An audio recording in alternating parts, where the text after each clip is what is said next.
couple international students, and I'm kind of worried, like, for them, and I think it's something that shouldn't have to be a worry.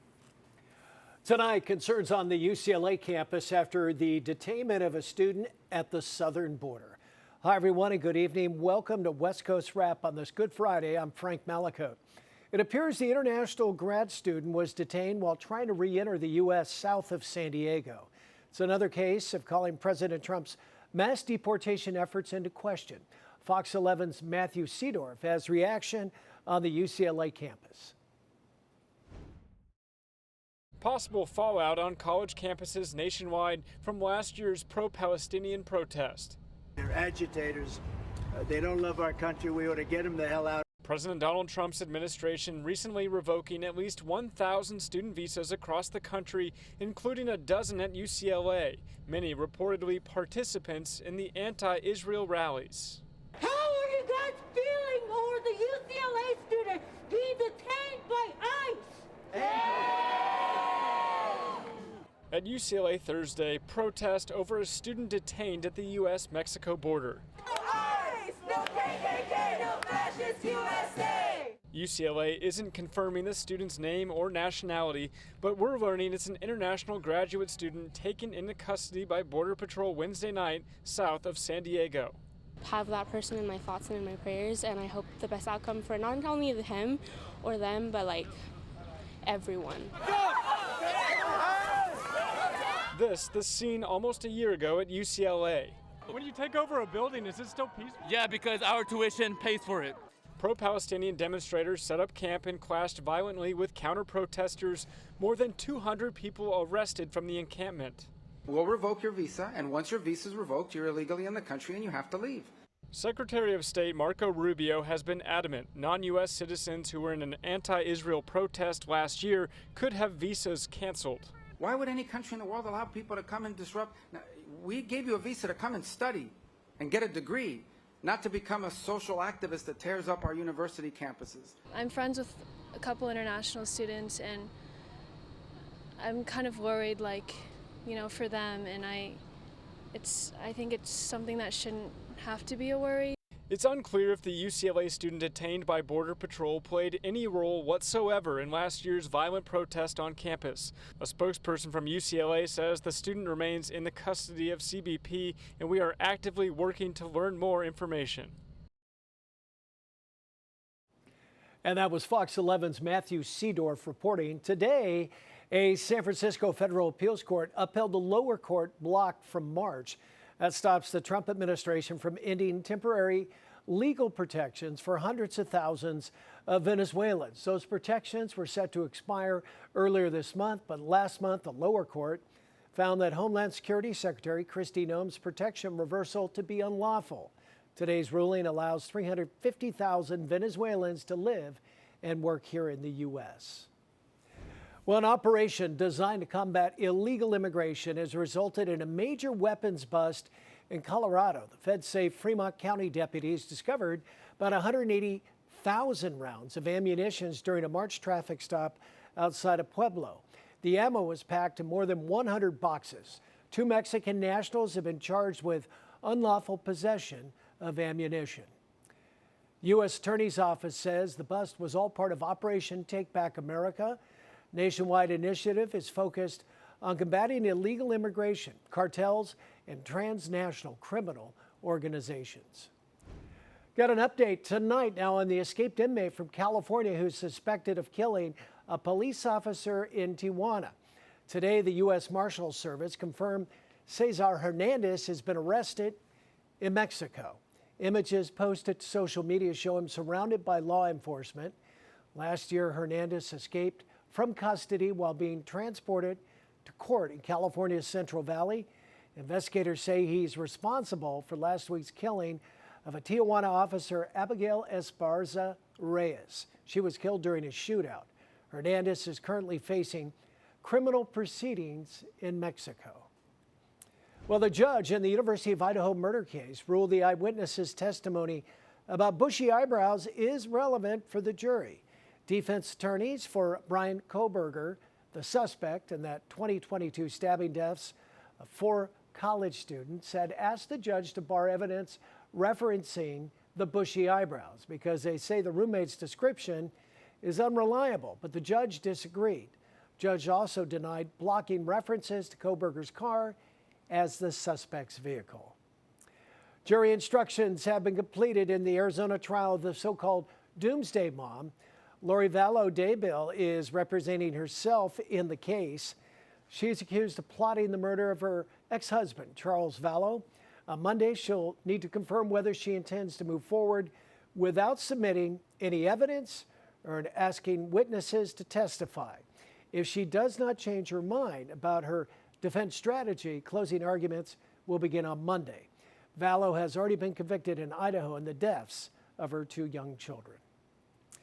It was 119 years ago today, San Francisco experienced the great 1906 earthquake. It was one of the most destructive natural disasters in our U.S. history, an event people continue to remember now all these years later with a commemoration ceremony every year. KTVU's Ali Rasmus followed that longtime tradition earlier this morning. 5:12 in the morning in 1906 is when that great earthquake struck, and that's why every year at that time and the decades afterwards, people have come together to remember that disaster and the response to it. Now, part of the commemoration ceremony this morning involves replaying the fire sirens. Part of it also involves some singing. San Francisco, open your golden gate. Long before sunrise, dozens of people gathered at Lotta's Fountain on Market Street to remember the great 1906 earthquake. This is what makes you a San Franciscan. One of the things, coming to Lotta's Fountain before 5 in the morning. This landmark was a meeting spot for survivors of the quake trying to track down loved ones after the disaster. Now, 119 years later, it's one of 2 focal points for a commemoration ceremony. To honor those who helped us restore the city, bring the city back, and have the city survive. The 1906 quake was a 7.9 magnitude. An estimated 3,000 people died, and more than 80% of the city was destroyed in the fires that burned for days afterwards. Since the 1920s, generations of survivors and their children, grandchildren, and now great-grandchildren have gathered early in the morning on this day to remember the loss of life, the bravery of the survivors, and the lessons learned. It's really on each and every one of us to make sure you're prepared. We've gone through some tough times recently. But just like what happened in the aftermath of the 1906 earthquake, this city is coming together right now. We did it after 1906. We're going to do it after COVID. We're already on our way. After the ceremony at Lotta's Fountain, the group went to Dolores Park to repaint what's known as the Golden Fire Hydrant on 20th and Church Streets. That fountain is credited with helping to save the entire Mission District during the fire. Out of 4,000, it was one of 41 that had water. And so it actually was the one that helped stop the fire after the earthquake. Joan Scott is a San Francisco city guide. She has a family connection to this site. My great-great-grandfather, Jeremiah Mahoney, he and his family lived on Guerrero Street. And he was one of the neighbors who came out to Dolores Park after the earthquake, and he helped other neighbors who heard that this fire hydrant had water. He helped them pull the fire pumper up. A history lesson close to home for generations of San Franciscans. We must always respect the past, and we must learn from the past. And there you see the Golden Fire Hydrant with a fresh coat of paint after this morning. 7 years after the 1906 earthquake, the city built a high-pressure water system to provide firefighters with a reliable source of water for future disasters. That water pressure system is still in use in the city today. In San Francisco, Ali Rasmus, KTVU, Fox 2 News. Up next tonight, doctors tracking a new measles case in the West. We're going to lay out their timeline for when anyone exposed could see signs that they may be infected. And here's our Friday evening live camera in Seattle. Current temperature is 71 degrees. We do have some shower chances up in the Seattle area this weekend. We'll have the forecast update coming up. Might take a road trip or just stay a little bit closer in Colorado instead of doing a big trip out of country. And travelers' habits changing in a tough economy. Airlines are taking notice. We're going to show you how they're making some changes that could limit your summer vacation options when the West Coast wrap continues. Welcome back. Doctors worry a Canadian resident who traveled through Washington State will expand the country's Measles outbreak. The traveler flew through Seattle-Tacoma International Airport April the 6th and 7th while infected with the virus. Health officials say anyone who was exposed and not immune to measles would likely become sick. By April the 28th, there have been more than 700 confirmed measles cases in at least 24 states this year. Many healthcare experts suspect infections are likely being underreported.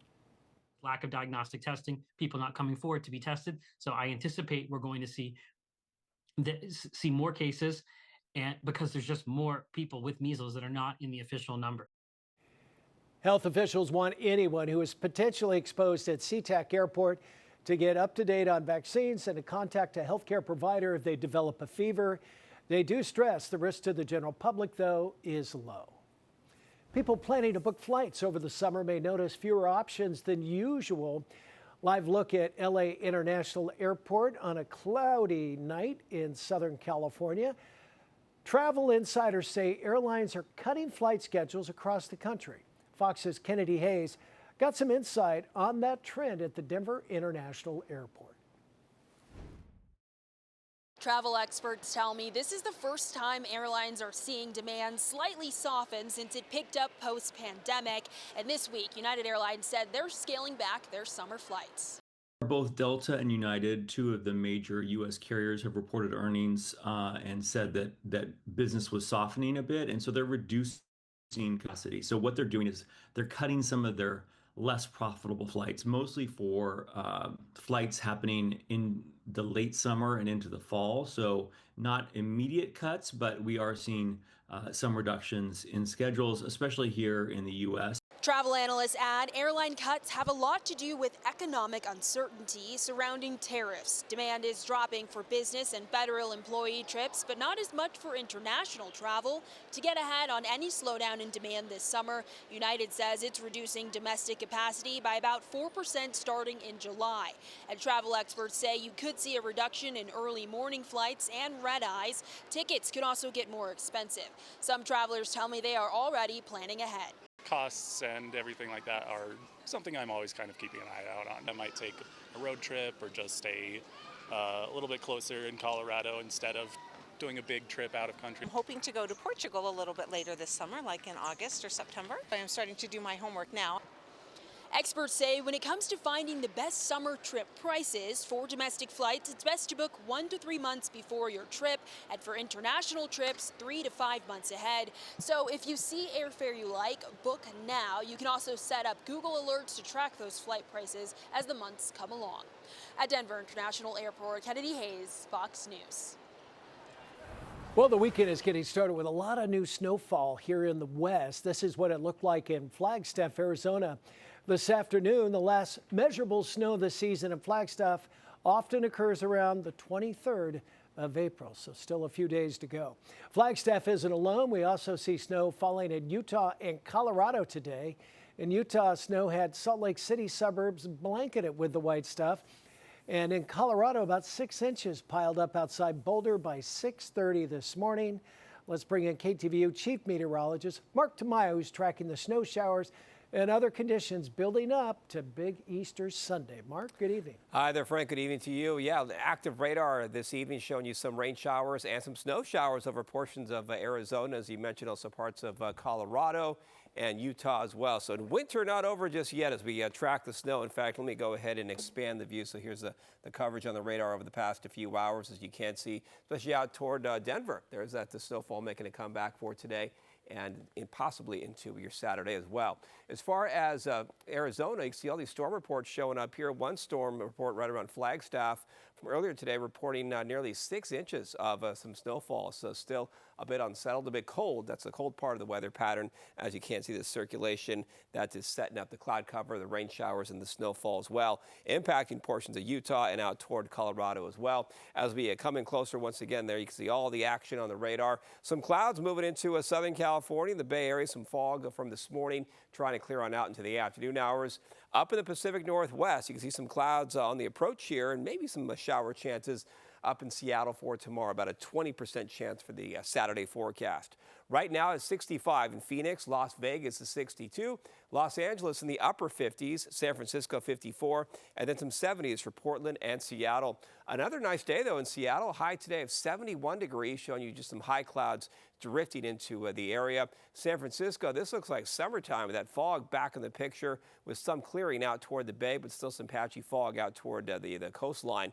58 degrees. And then in Arizona, this was Phoenix, showing you some of the cloud cover out there moving into portions of the state. Temperatures in the upper 70s. So no major heat to talk about with this weather pattern. We will bring in some more clouds up in Seattle for tomorrow. The chance of some rain or some snow for Denver for tomorrow. And then the sunshine for Los Angeles, also out toward Arizona as well. So those clouds kind of move on out. That's what the forecast model is showing you here. And then up in the Pacific Northwest, there's that shower chance up in Oregon, up in Washington. And then for the Bay Area, it looks like a nice little bit of warming trend that will kick in for both Saturday, Sunday, and into early next week. So here's kind of the thinking of the next 3 days. Lots of clouds up towards Seattle, that shower chance, especially by Sunday. San Francisco mainly in the 60s, Los Angeles in the upper 60s, close to the lower 70s. Denver could be a bit cold and wet, and maybe some snowfall showing up in their forecast for tomorrow. If you want the warm temperatures, they eventually return in Phoenix, especially into early next week, back up into the lower 90s by Monday. But overall, it looks like a nice forecast as we do approach Easter.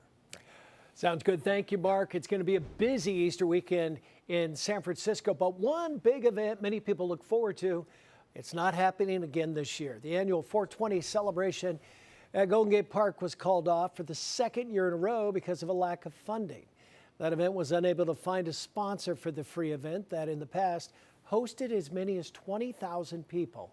Instead, a smaller festival that'll focus on outdoor sports and fun will be happening in its place. This is the second annual Peace, Love, and Volo Field Day. Yeah, it's a day filled with sports like volleyball, kickball, cornhole, spike ball. There will be food trucks. So a big day with fun. Sunday is also Easter. There will be religious celebrations all around the city, as well as organized events at Dolores Park to celebrate the Easter holiday. Well, marijuana sales are down in Arizona by nearly $200 million over the last 2 years. Some businesses are getting creative to drive up sales. Fox's Ashley Rodriguez has that story.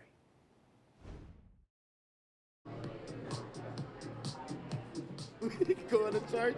We're going to do all that beautiful stuff, how it is, but of course, we're going to celebrate 420 too. 420, a date known for lighting up and flying high, falls on Easter Sunday this year. And marijuana business owners aren't going to let the marketing opportunity pass them by. We're capitalizing on 420 and we're respecting everything about Easter. So you got to respect the big guy. Easter egg giveaways, grab bags, and specials. The goal is to grab the attention of new customers because revenue for what was a booming industry just 2 years ago is down from more than $1.4 billion in 2022 to around $1.2 billion. We've seen the cost of the product come down and down and down. Industry experts say the number of consumers is consistent, but what they're paying for each transaction is less. 4 years ago, it was close to $68 a basket, and right now we're probably closer to $50, $48, $51. Now there are more dispensaries. There are more smoke shops which sell illegal marijuana. And with state taxes hovering around 40%, the margin is especially slim for these small businesses who can't use traditional marketing. You know, that could be one of the reasons why revenue is stagnant.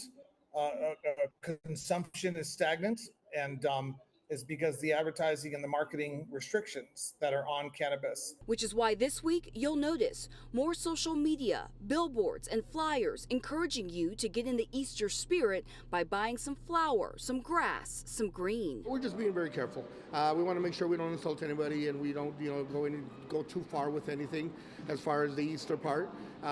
It will be embedded a little bit, but at the same time, 420 is about cannabis. At the dispensary side, we're going to be celebrating. We're going to throw a big giant party and definitely a chance to get new customers.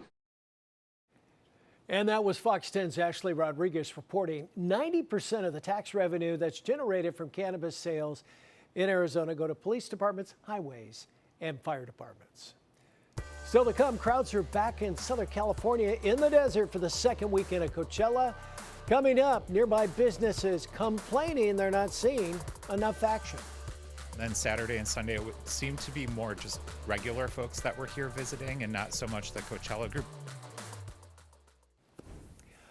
Well, the second weekend of Coachella Valley Music and Arts Festival underway in Southern California. Live look at the event in Indio in the desert, which is being streamed currently on YouTube. And we are catching Tyla on the stage. She's a South African singer that's had some big hits.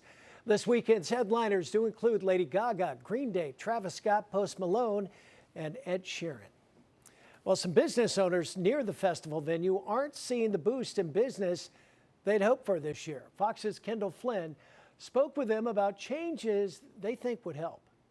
It's very peaceful, it's very scenic as well. Festival goers from around the world head to downtown Palm Springs after week one of Coachella, an experience they look forward to. It's just a nice area to chill and feel at peace. While there is some increased foot traffic from Coachella goers, businesses say their expectations remain the same as they haven't seen increased sales or visitors. Do you see those people come in or not really? I'm sure your viewers can see the empty tables behind us, so the answer to that question is no. And oftentimes we do get some business. People don't want to travel on the Monday, so we looked for that this weekend also, and unfortunately that isn't really happening this year. Foot traffic was kind of heavy Thursday and then Friday morning, and then Saturday and Sunday it seemed to be more just regular folks that were here visiting and not so much the Coachella group. And local businesses are left without answers as to why foot traffic doesn't increase after the festival weekend. I don't know if the attendee numbers are down or if people maybe left yesterday. Perhaps people are deciding to go home earlier, or they just are spending less money out. There's definitely some changes going on. For local restaurant 849, owner Willie Ryan can only think of one solution. If I had a wish, or my dream would be for them to move Coachella into a different month. April is still the height of season for local restaurants. It would be wonderful if they thought about doing Coachella in June. How much would that impact your business? It would increase our business because we're prepared to be slower during the summer months anyway, but bringing that influx of Coachella attendees, that might actually help us in those months. It wouldn't hurt us. It would possibly help us. And that was Fox's Kendall Flynn reporting. Last year, Coachella pumped about $600 million into the immediate area's economy. Well, the folks at Hickman Family Farms in Arizona are cracking up a huge surprise for families in need. After seeing Easter holiday baskets at St. Mary's Food Bank in Phoenix did not include eggs, farms sent the bank 10,000 dozen eggs, even though their industry has been scrambled through the avian flu and, of course, those high egg prices. Hickman Family Farms still wanted to donate something to help out their neighbors. Seeing more people come to the food bank now. We had 2,000 families come through on Wednesday to get the hams and the turkeys. You should always make time to help your neighbor no matter what you're facing. And if you also want to help out some neighbors in need, you can donate to St. Mary's Food Bank, where every dollar donated provides fire meals. Good night, everybody. That's it for West Coast Wrap. All right, have a good weekend. Thanks, Ken.